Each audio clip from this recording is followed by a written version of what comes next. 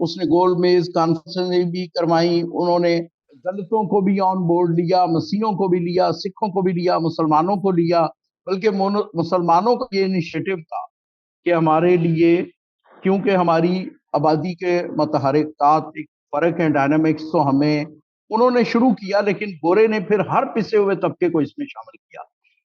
میری ریسرچ امبیڈکر کی، آپ بھی 30 میں سب سے مستند ہیں، ان کی تقریریں ہیں جو ریکارڈڈ ہیں، تو وہ جو جداگانہ الیکشن جس کو تاریخ نے لکھا، دراصل وہ جنرل نشستوں پر الیکشن بھی لڑتی تھی اقلیتیں، ووٹ بھی ڈالتی تھی، اور ان کی مخصوص نشستیں بھی تھی۔ لیکن جب پاکستان بن گیا تو پاکستان میں جو پہلے 2 الیکشن ہوئے، اس میں ان جداگانہ دیا کہ ان سے جنرل نشستوں پر الیکشن لڑنے کا اور ووٹ ڈالنے کا حق چھین لیا گیا، جس کا گونج جو ہے جوگیندر ناتھ منڈل جو ہمارے پہلے وزیر قانون تھے، ان کے استعفے میں ملتی ہے۔ انہوں نے کہا جی 3 سال، ان کے استعفے میں لکھا ہوا ہے کہ 3 سال ہو گئے ہیں کمیٹی بنے، لیکن آج تک فیصلہ نہیں ہو سکا، جبکہ اقلیتوں کا یہ، اس وقت کی اقلیتوں کا یہ متفقہ مطالبہ ہے کہ ہمیں جنرل انتخابات میں بھی ووٹ ڈالنے کا اور الیکشن لڑنے کا بھی حق ہو، اور ہماری مخصوص نشستوں پر بھی انتخاب ہو۔ لیکن وہ تو خیر چلے گئے 1950 میں یہ احتجاج اپنے اس میں لکھ کے۔ اس کے بعد پھر ایوب آتے ہیں، تو 2 الیکشن 62 اور جو 60s کی دہائی میں ہوئے، وہ مخلوط ہوئے۔ مخلوط میں پورے، بلکہ 2 کی بجائے تیسرا جو 1970 والا 1 مین 1 ووٹ الیکشن تھا، وہ بھی مخلوط ہوا۔ اس پہ پھر اقلیتوں نے پہلے جداگانہ پہ کہتے تھے جی ہمیں یہ مناسب نہیں ہے ہمارے لیے، ہمیں جنرل نشستوں پر بھی حق ہونا چاہیے ووٹ ڈالنے کا اور الیکشن لڑنے کا بھی، اور مخصوص نشستیں بھی ہونی چاہیے۔ لیکن جب ایوب صاحب نے اس کو مخلوط صرف کر دیا، تو اس میں آبادی کے ڈائنامکس، جب بنگلہ دیش ہمارے ساتھ شامل تھا، اس وقت بھی ایسے تھے کہ پورے دونوں الیکشن میں جو صرف مخلوط تھے، اس میں کوئی اقلیتی رکن جیت ہی نہ سکا۔ صرف 1970 کے الیکشن میں ایک راجہ تری دیو جیتے تھے۔ اس کے بعد مسیحوں نے رہنمائی کی پوری اقلیتوں کی، اور انہوں نے اس بات پہ شور شرابہ کیا نیشنلائزیشن کے اگینسٹ، اور اپنی سیٹیں نہ ہونے کی وجہ سے، نمائندگی نہ ہونے کی وجہ سے 1972 میں ہمارے 2 مسیحی شہید بھی ہوئے، جن کی نظر میں نے یہ کتابچہ انہیں کو ڈیڈیکیٹ کیا ہے۔ پروفیسر سلامت اختر نے اپنے 2 بیٹوں کے نام بھی انہی شہداء کے نام پہ رکھے۔ 1972 کی شہادتوں کے عوض پھر بھٹو صاحب نے 21 نومبر 1975 کو یہ جو موجودہ نظام ہے، یہ 4تھی آئینی ترمیم کے ذریعے متعارف کروایا، جس میں 5 مسیحی اور 1 ہندو کو قومی اسمبلی کی نشستیں الاٹ کر دی گئی، اور تھوڑی دیر بعد پھر فردر آئین میں تبدیلی کر کے تو صوبائی نشستیں بھی دے دی۔ 1977 میں بھی اسی طرح 6 لوگ مخصوص کر لیے گئے، اور صوبائی اسمبلیوں میں بھی۔ لیکن 1977 کی اسمبلی صرف 3 مہینے ہی چلی، بلکہ وہ چلی کیا، وہ تو، لیکن ظاہر ہے وہ ریکارڈ میں ہے۔ تو اس طرح پہلی دفعہ جو باقاعدہ الیکشن ہوا وہ 1977 میں تھا، جو اس نظام کے تحت ہوا۔ 1975 میں تو 70 کے الیکشن میں وجود میں آنے والی اسمبلی میں 75 میں آئینی ترمیم سے 6 لوگ شامل کیے گئے۔ 77 کے بعد جب مارشل لا لگ گیا، 82 میں مجلس شورا بنی، جس کو کہ آئین کی روح سے اپنے ریکارڈ سے نکال دیا گیا۔ 1985 میں ہمارے بزرگ یہی تکلیف لے کے جو آج ہے کہ بھائی نمائندے مذہبی شناخت پر اور ان کو منتخب سیاسی اشرافیہ کرے، یہ ضیاء صاحب کے پاس پہنچے۔ تو 1985 میں ضیاء صاحب نے انہیں جداگانہ انتخاب دے دیا گیا۔ اب جیسے ہم نے دیکھا کہ پہلے جداگانہ پہ جوگیندر ناتھ منڈل نے اعتراض کیا تھا کہ ہمیں جنرل الیکشن میں بھی حصہ لینے دیں، ہمیں ووٹ بھی ڈالنے دیں، لیکن ہماری مخصوص نشستیں بھی قائم رکھیں۔ اس کے بعد جب مخلوط ہوا تو اس میں جی ہماری نمائندگی نہیں ہے، پھر ضیاء والا جداگانہ ایکسیپٹ کر لیا گیا ہمارے بزرگوں نے، لیکن اپنی طرف سے کوئی چیز ہوم ورک نہیں دیا۔ اچھا، حالات ایسے بدلے کہ ہندو 71 کے بعد جو تھے، جو سیاست پہ بہت متحرک لوگ تھے، وہ بنگالی ہندو اور بنگالی مسیحی تھے، وہ علیحدہ ہو گئے۔ مسیحوں کی جو سیاست کا محور وہ مرکز پنجاب تھا، کیونکہ ہماری 95% میرا خیال ہے اس وقت 98% آبادی پنجاب میں ہی تھی. بعد میں سندھ کی طرف مائگریشن ہوئی تو یہ تھوڑا سا تبدیل ہو گیا. 85 والا جو جداگانہ تھا وہ آپ نے بھی دیکھا ہوگا. اس میں یہ خوبی تھی کہ سیاسی شناخت پر ہندوؤں کے مسیحیوں کی جو نمائندے تھے وہ خود منتخب کرتے تھے، دیگر اقلیتیں بھی. لیکن اس میں اس خوبی کے ساتھ اس میں ایک بہت بڑی خرابی تھی کہ مذہبی اقلیتوں کو بالکل، مذہبی اقلیتیں جو کہ اس دھرتی کے بچے ہیں، ہزاروں سال سے یہاں رہتے ہیں، ان کو بالکل یکلخت قومی دھارے سے کاٹ کر شودر بنا دیا گیا. ان کا قومی سیاست میں کوئی لینا دینا نہیں تھا. سیمسن جاوید کا چاہے خواجہ آصف پڑوسی ہو، میرا چاہے محلے دار عارف الوی ہو، یا اس طرح کے پورے پاکستان میں پھیلے ہوئے اقلیتی جو شہری تھے، ان کا کوئی لینا دینا نہیں تھا. وہ اپنے لوگوں کو شودروں کی طرح ووٹ ڈالتے. بالکل سیاسی اچھوت اور شودر بنا دیا گیا. لیکن آوازیں اٹھتی رہیں. جی سالک صاحب ایک بڑی توانا آواز تھے جو اس بات پہ آواز اٹھاتے رہے. بعد میں ہماری این جی اوز بھی شامل ہو گئیں اور چرچ بھی شامل ہو گیا، تو انہوں نے اس پہ آواز اٹھائی. لیکن یہ بہت ہی ہماری سیاسی اشرافیہ کے لیے ایک بہت بڑی ان کی ناکامی یا ایک شرمناک پہلو ہے کہ یہ 85 سے لے کے 97 تک 5 الیکشن ہوئے، جس میں 2-3 دفعہ پیپلز پارٹی، 2-3 دفعہ مسلم لیگ نون. لیکن مجال ہے ان جمہوری لوگوں نے، ان جمہوریت کے چیمپئنوں نے اس مسئلے کو ایڈریس کیا ہو. بالکل کبھی کسی نے بات کی گو کہ آوازیں اٹھتی رہیں. ان کے اپنے ہی مسائل تھے، ان کی اپنی ترجیحات ہیں.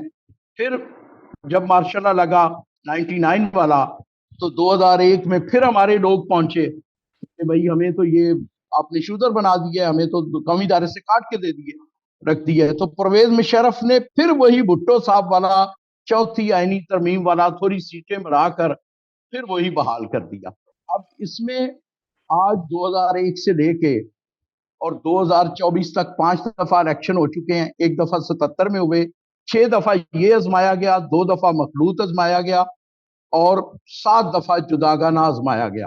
امراج صاحب، جی میں ایک معذرت کے ساتھ 2 چیزیں شیئر کرنا چاہوں گا. ایک تو جداگانہ کی جو ایک المیہ تھا. والد محترم ایسا ہوا کہ سیالکوٹ کی بات کروں گا کہ شیخ حجاز وہاں پہ صوبائی سطح پہ وزیر تعلیم تھے، اور کرسچن جی لڑکیوں کی جو ٹیچر تھی ان کی ٹرانسفر دور دراز علاقوں میں کر دی گئی. والد صاحب جی کیونکہ آرمی میں تھے، فوجی ریٹائرڈ تھے، تو ان کے پاس گئے. یہ کھلی کچہری تھی اس وقت، ان کے کینٹ جی میں کوٹی تھی وہاں پہ. تو انہوں نے بتایا کہ بھئی ہماری بچیاں بہت دور چلی گئیں. انہوں نے یہ بات کی کہ جی آپ اپنے نمائندے پہ جاؤ. اس میں ایک ایم این اے. لیسن میں آپ کو بتاؤں گا. پہلے انہوں نے یہ ان کو کہا اونچی آواز میں. والد محترم قریب المرگ بھی تھے، بڑی ایج میں بھی ان کی ایک آواز میں بڑی کرخت تھی. انہوں نے کہا کہ جو میں نے 65 کی جنگ لڑی، جو میں نے 71 کی جنگ لڑی، کیا میں نے اپنی کمیونٹی کے لیے لڑی تھی؟ میں تو سارے ملک کے لیے لڑی تھی، پاکستان سے.